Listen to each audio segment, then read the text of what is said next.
Christmas के इस विशेष और आशीषित पर्व पर आप सबों को सादर अभिवादन करता हूं और आपका अभिनंदन करता हूं और प्रभु यीशु मसीह के नाम में आपको आज क्रिसमस की अपनी मंगल कामनाएं अर्पित करता हूं।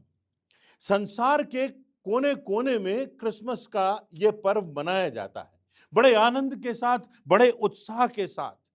बहुत से विद्वानों ने और धर्मशास्त्रियों ने क्रिसमस की इस घटना को, प्रभु यीशु मसीह के जन्म की घटना को इतिहास का सबसे महत्वपूर्ण अध्याय कहा है।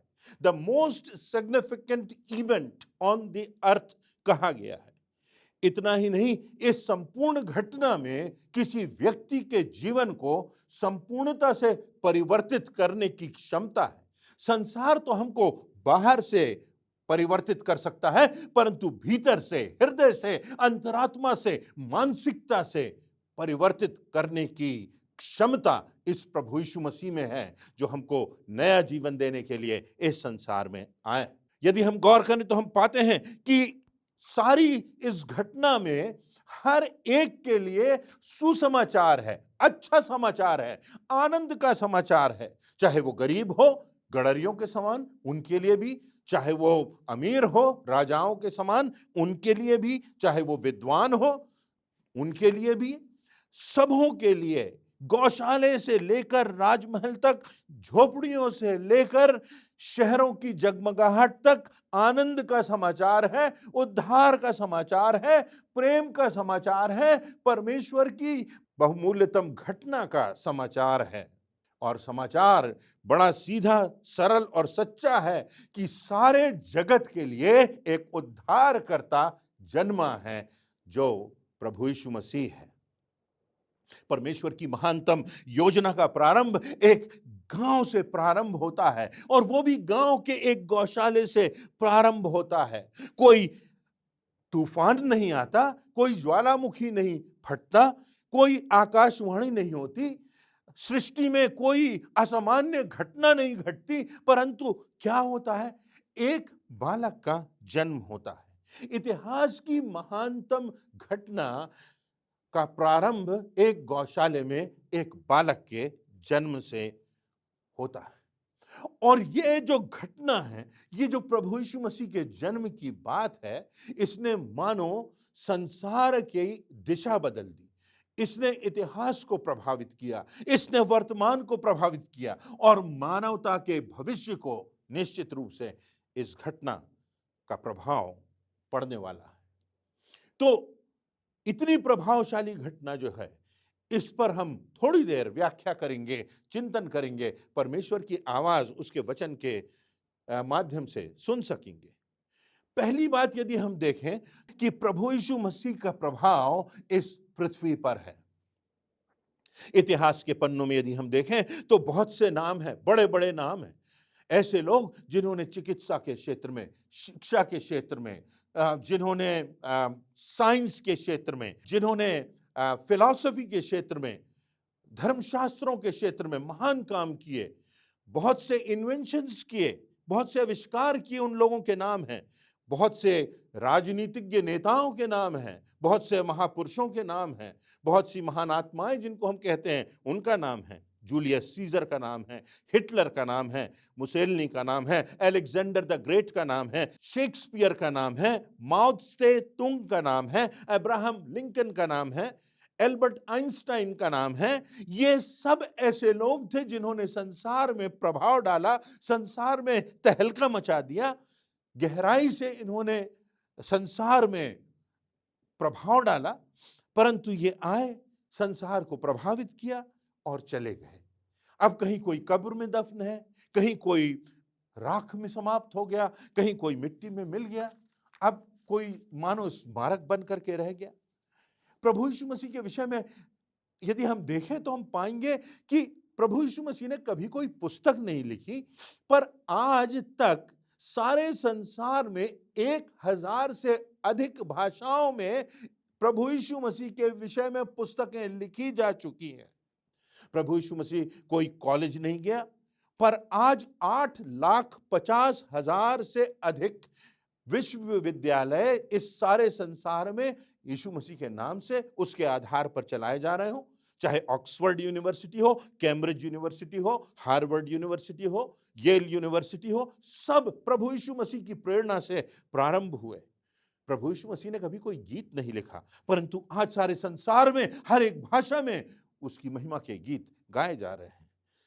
उसने किसी सिंहासन पर बैठ करके राज नहीं किया, परंतु आज संसार की सबसे अधिक जनसंख्या प्रभु यीशु मसीह का अनुगमन कर रही है। उसने कभी मनोविज्ञान का अध्ययन नहीं किया, परंतु प्रभु यीशु मसीह ने सबसे अधिक दिलों को जोड़ा है, निराश लोगों को आशा दी है, पापियों को बचाया है, विश्व पर वो छा गया है। रोम का साम्राज्य आया और धराशायी हो गया, बड़े बड़े राजा आए, राष्ट्रपति आए, सेनापति आए, छाए और धूमिल हो गए, पर इस प्रभु यीशु मसीह का नाम हर दशाब्दी में, हर शताब्दी में बढ़ता गया और संसार के कोने कोने में आज प्रभु यीशु मसीह के नाम का झंडा लहरा रहा। 2020 वर्ष आए और चले गए, ये प्रभु यीशु मसीह आज भी जीवित है, स्वर्ग के उच्चतम सिंहासन पर पिता के साथ विराजमान है। और इस प्रभु यीशु मसीह के लिए करोड़ों लोग हैं जो अपनी जान की बाजी लगाने को तैयार हैं, जो अपनी धन संपत्ति को छोड़ने के लिए तैयार हैं, जो अपना घर, अपना पद, अपनी प्रतिष्ठा, अपना क्षेत्र, अपना देश छोड़ करके लोगों को बचाने के लिए, उनको नई जिंदगी देने के लिए, अंधियारे में उजियाला बनने के लिए, अपनी कुर्बानी देने के लिए तैयार हैं। 2020 वर्ष बीत गए और आज भी उसके जन्म का जश्न संसार के कोने कोने में मनाया जाता है, क्योंकि कुछ तो है इस प्रभु यीशु मसीह में जो निराश लोग सामर्थ पाते हैं, अपराधी जो हैं वो ग्लानि से मुक्त किए जाते हैं, पापी जो हैं वो संपूर्ण क्षमा पाते हैं, तनावग्रस्त जिंदगियों में शांति आ जाती है। जब जिंदगी में कुछ दिखाई नहीं देता, जब धुंध छा जाती है, जब कुछ समझ में नहीं आता, ऐसा लगता है कि कुछ नहीं बचा, इस प्रभु यीशु मसीह की ओर लोग देखते हैं और आशा पाते हैं, उजाला पाते हैं, नया जीवन पाते हैं, नई जिंदगी पाते हैं। जिंदगी का एक नया अध्याय प्रारंभ हो जाता है। जो कुछ बीत गया सो बीत गया और एक नई जिंदगी, एक नई सृष्टि प्रभु यीशु मसीह में लोग बन जाते हैं। आज प्रभु यीशु मसीह के करोड़ों दीवाने इस संसार में मौजूद हैं और सारे संसार को प्रभावित करने में लगे हुए हैं। प्रभु यीशु मसीह के नाम का प्रभाव इस संसार में हुआ है और होता चला जा रहा है। ना सिर्फ इस संसार में, परंतु हम ये भी देखते हैं कि यीशु मसीह के नाम का प्रभाव स्वर्ग में है। लिखा हुआ है वो स्वर्ग का सिंहासन छोड़कर इस पृथ्वी पर आ गया।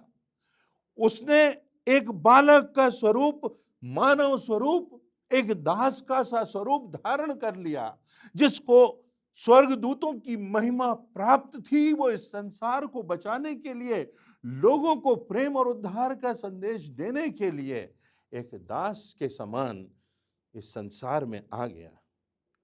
मत्ती रचित सुसमाचार उसके 28वें अध्याय की 18वीं आयत में प्रभु यीशु मसीह कहते हैं कि स्वर्ग और पृथ्वी का सारा अधिकार मुझे दिया गया है।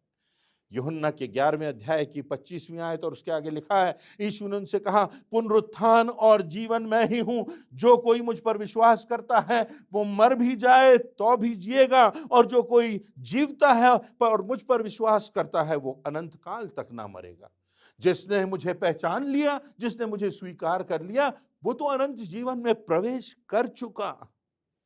प्रेरितों के काम नामक पुस्तक उसके 7वें अध्याय की 56वीं आयत को यदि हम देखें तो हम पाते हैं स्तेफनुस का वध हो रहा है और मृत्यु के समय जब उसकी आत्मा उसके शरीर को त्यागती है तो वो देखता है कि स्वर्ग खुला हुआ है और मनुष्य का पुत्र प्रभु यीशु मसीह सिंहासन के दाहिनी ओर खड़ा हुआ है। मत्ती रचित सुसमाचार उसके 25वें अध्याय की 11वीं आयत में उसके संबंध में भविष्यवाणी है कि जब प्रभु यीशु मसीह अपनी महिमा में आएगा तब स्वर्गदूत उसके साथ आएंगे और वो अपनी महिमा के सिंहासन पर विराजमान होगा। प्रभु यीशु मसीह जो पृथ्वी और स्वर्ग का राजा है, जो सृष्टि करता है, उसका प्रभाव इस पृथ्वी पर है, सृष्टि में है, क्योंकि सृष्टि का कर्ता वही है। इससे पहले आदि में सारे सब कुछ प्रारंभ होने के पहले प्रभु यीशु मसीह था, प्रभु यीशु मसीह है और प्रभु यीशु मसीह रहेगा। आदि और अनंत, अल्फा और ओमेगा, ये प्रभु यीशु मसीह है। और इसलिए इस पृथ्वी पर और स्वर्ग पर उसका प्रभाव है। प्रभु यीशु मसीह का प्रभाव नरक की शक्तियों पर भी है। लिखा हुआ है दूसरे थिस्सलुनीकियों उसके पहले अध्याय की 8वीं आयत में कि जो परमेश्वर को नहीं पहचानते और उसके सुसमाचार को, प्रभु यीशु मसीह को ठुकराते हैं, उनका पलटा परमेश्वर उनसे लेगा और वो अनंत जीवन नहीं परंतु अनंत दंड प्राप्त करेंगे। मत्ती 7 उसके 13वें अध्याय के दूसरे भाग में लिखा है, क्योंकि चौड़ा है वह फाटक जो चाकल है, जो संसार का है, जो सांसारिकता का है, वो विनाश को पहुंचाता है।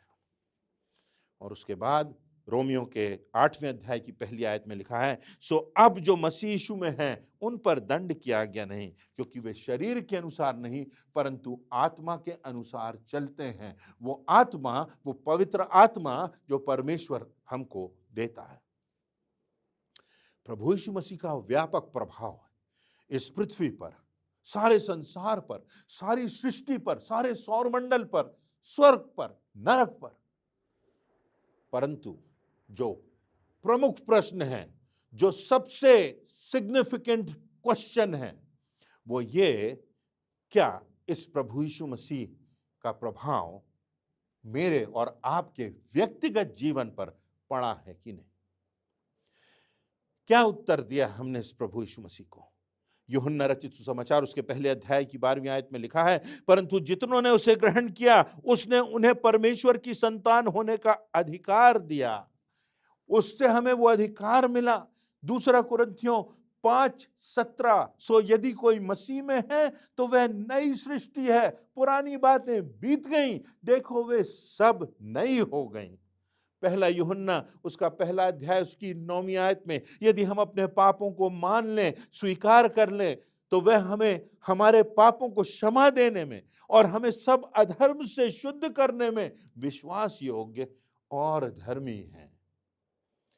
हम देखते हैं मरियम की जिंदगी को। जब मरियम को खबर मिली कि वो कुंवारी है परंतु पवित्र आत्मा की सामर्थ्य से उसके गर्भ में एक बालक है, प्रभु यीशु मसीह उत्पन्न होने वाला है, तो उसने उस परमेश्वर की आज्ञा को, उस प्रभु यीशु मसीह के आने के माध्यम बन जाने को स्वीकार कर लिया। लूका रचित सुसमाचार उसके पहले अध्याय की 38वीं आयत में लिखा है, उसका जवाब होता है मरियम का, मैं तो प्रभु की दासी हूं, मुझको तेरे वचन के अनुसार हो। उसकी प्रतिक्रिया स्वीकृति की प्रतिक्रिया थी, हां की प्रतिक्रिया थी। यूसुफ से कहा गया मत्ती 1:24 कि जाकर के अपनी मंगेतर मरियम को अपने घर ले आ, तो स्वप्न में दर्शन पाकर जैसा कहा गया था वैसा ही उसने किया। आज्ञाकारिता का जीवन, स्वीकार्यता का जीवन। फिर हमारी नजर जाती है हेरोदेस की ओर। हेरोदेस जिसने प्रभु यीशु मसीह, जानते हुए भी कि ये राजाओं का राजा, प्रभुओं का प्रभु है, जानते हुए भी कि उसका जन्म हुआ है, उसको स्वीकार नहीं किया, उसको स्थान नहीं दिया, यहां तक कि उसका विरोध किया। बच्चों को कत्ल करने का आदेश उसने निकाल दिया। मत्ती रचित सुसमाचार उसके दूसरे अध्याय की 16वीं आयत के अनुसार उसकी प्रतिक्रिया नकारात्मक थी प्रभु यीशु मसीह के प्रति। न सिर्फ नकारात्मक थी परंतु विरोध के स्वर थे, विरोध की योजना थी, षड्यंत्र की योजना थी, मसीहत को तबाह करने की योजना थी। वो हो नहीं सका। व्यक्ति की इच्छा, व्यक्ति का अधिकार परमेश्वर के सामने क्या है? कोई अधिकार, कोई अधिकारी, कोई शासक परमेश्वर की शक्ति के सामने कुछ भी नहीं। वो क्षणों में ध्वस्त हो सकता है। पिलातुस जो एक जज था, उसकी प्रतिक्रिया तटस्थता की प्रतिक्रिया है। वो अपने हाथ धो लेता है, मैं तो कुछ नहीं कहता, ना हाँ कहता ना कहता, इसको लोगों के हाथ में सौंप देता हूं। तटस्थ होना भी नकारात्मकता की प्रतिक्रिया है। बाइबल में लिखा हुआ, वचन में लिखा हुआ है कि जो जानता है कि सही क्या है और नहीं करता, ये वास्तव में उसके विरोध में प्रतिक्रिया है, नकारात्मक प्रतिक्रिया है। मेरी और आपकी प्रतिक्रिया क्या है? क्या मुझे वो क्षमा चाहिए? क्या मुझे वो शांति चाहिए? क्या मृत्यु के बाद अनंत जीवन की निश्चितता चाहिए? क्या मुझे विजयी जीवन चाहिए? क्या परमेश्वर की सामर्थ्य से भरा हुआ जीवन चाहिए? क्या परिपूर्णता का जीवन चाहिए? प्रभु यीशु मसीह के आगमन के समय जो बात है वो ये है कि परमेश्वर ने अपनी सर्वोत्कृष्ट भेंट इस संसार में इस उपहार के स्वरूप में दी है। एक ऐसी भेंट, एक ऐसा दान जो वर्णन से बाहर है। प्रश्न ये उठता है कि हमारी क्या प्रतिक्रिया है? उस भेंट को लेने को क्या हम तैयार हैं? जो भेंट दी जाती है, अगर हम उसको स्वीकारते हैं तो हम उस व्यक्ति के प्रेम को भी स्वीकारते हैं, उसके संबंधों का भी सम्मान करते हैं। और अगर हम उसको ठुकराते हैं तो हम अपने संबंध उससे तोड़ लेते हैं। मेरी और आपकी क्या प्रतिक्रिया है? केवल प्रभु यीशु मसीह का नाम लेने से, किसी मसीही परिवार में पैदा हो जाने से कोई प्रभु यीशु मसीह का अनुयायी नहीं होता, परंतु प्रभु यीशु मसीह के समान अपने जिंदगी को बनाने के लिए, क्षमा करने के लिए, प्रेम करने के लिए, त्याग करने के लिए, सेवा करने के लिए, शत्रुओं के लिए प्रार्थना करने के लिए, दुश्मनों से प्रेम करने के लिए, निराश जो हैं उनको आशा देने के लिए, गिरते हुओं को उठाने के लिए जो अपनी जिंदगी लगाता है, जो प्रभु यीशु मसीह के बलिदान को स्वीकार करता है, वो उस भेंट को भी स्वीकार करता है जो परमेश्वर ने प्रभु यीशु मसीह के रूप में हमको प्रदान की है। हम परमेश्वर का धन्यवाद करते हैं।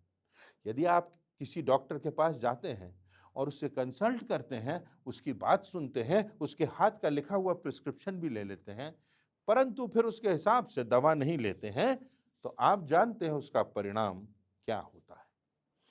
आज उस भेंट के प्रति हमारी क्या प्रतिक्रिया है? काश हम इस प्रभु यीशु मसीह को ग्रहण करें, परमेश्वर की उस अद्वितीय भेंट को स्वीकार करें और परमेश्वर की उस महिमामय भेंट के लिए परमेश्वर का धन्यवाद करें जो वर्णन से बाहर है।